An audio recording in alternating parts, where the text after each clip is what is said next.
نزیکەی 6 ساڵ بەسەر زەمین لەرزەکەی ساڵی 2017 قەزای دەربەندیخان تێپەڕیوە، بەڵام تا ئێستا هۆڵی نەشتەگەری شارۆچکەکە نۆژە نەکراوەتەوە و بە ناچاری هاوڵاتیان ڕوو لە پارێزگای سلێمانی و ناوەندی ئیداری گەرمیان دەکەن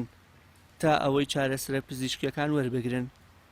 لە مانگی 12 ساڵی ڕابردوو قایمقامێتی شارۆچکەکە و بەڕێوەبەری تەندروستی دەربەندیخان سەردانی وەزارەتی تەندروستی هەرێمیان کردو لە یادداشتێکدا داوایان کرد وەزارەتی ناوبرا و کێشەکانی کەرتی تەندروستی شارەکەیان چارەسەر بکات.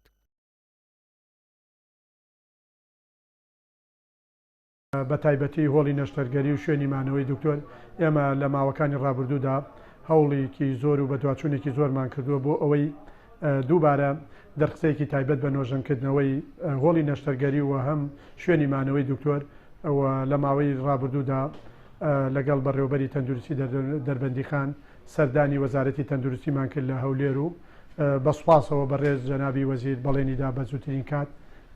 ئیش لەسەر نۆژەنکردنەوەی هۆڵی نەشتەگەری دەربەندیخان بدرێت. سەرڕای نەبوونی هۆڵی نەشتەگەری شوێنی مانەوەی پزیشکان زیانی بەرکەوتووە بۆ هۆیەوە هیچ پزیشکێکی پسپۆڕی دەرەوەی شارەکە ناتوانێت بێتە قەزاکە و بەو هۆیەوە دەربەندیخان گرفتی کەمی پزیشکی پسپۆڕی هەیە. لە دوای ڕووداوی زەمین لەرزەکە بەردەوام شاندی باڵای حکوومەت و لیژنەکانی پەرلەمانی کوردستان سەردانی قەزاکەیان دەکرد و بەڵێنی چارەسەرکردنیان دەدا، بەڵام تا ئێستا ئەو بەڵێنانە نەبوونەتە کردار و دانیشتوانی شارەکە بەدەست ئەو کەم و کوڕیانەوە دەناڵێنن. یەکێ لەو گرفتانەی کە هەمیشە ئاماژەمان پێکرد و قسەمان لەسەر کردو لە ڕزایەتەکانە وەکو داوایەک بەرزمانە کردو مەسەلەی هۆڵی نەشتەرگەری بوو، بەڵام ئێستا بەڕاستی یەک دنیا کێشەی ترمان بۆ دروست بوو لە ئەنجامی و کێشانی کە کەوتن بەسەر یەکا چارەسەر نەکراونەوەوە پێویستی خەڵکیشە بەڕاستی ئێستا شار تەوەسوعی کردو خەڵک زایی کردووە پێداویستیەکان خەڵکی زایی کردو، بەڵام لەگەڵەوە هەتا بێ بەڕاستی پێداویستیەکانی ژیانی خەڵک لە ڕووی تەندروستیوە کەمترە بێت و ئیش بۆ سەر ناکرێەوەی کە ئێستا زۆر پێویستە لێرە من بڵێم ئێمە پزیشکە پسپۆڕیەکانی یعنی نوقسانێکی زۆر زۆرمانەیە وەکو شاری دەربەندیخانەوە لەگەڵیشیا پێویستێکی زۆر زۆران پێهەیە، چونکە ئەوە پێویستی گشتیە لەوانە پسپۆڕی نەشتەرگەری گشتی بێهۆشکاری گورچیلە و میزەڕۆ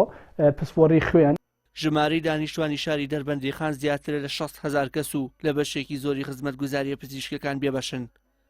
بەهۆی پیسبوونی ئاوی خواردنەوەی قەزاکە توشببوویەکی زۆری نەخۆشیە درێژخایەنەکانی وەک گورچیلە و شێرپەنجە لە شارۆچکەکەدا هەیە، بەڵام بەهۆی نەبوونی سنتەرێک بۆ ششتنەوەی گورچیلە هەفتانە نەخۆشەکان ڕوو لە نەخۆشخانی شارە گەورەکان دەکەن.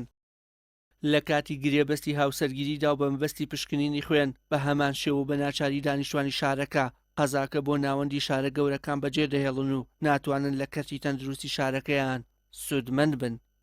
وشیان محەممەد، کەناڵی ئاسمانی پەیام، دەربەندیخان.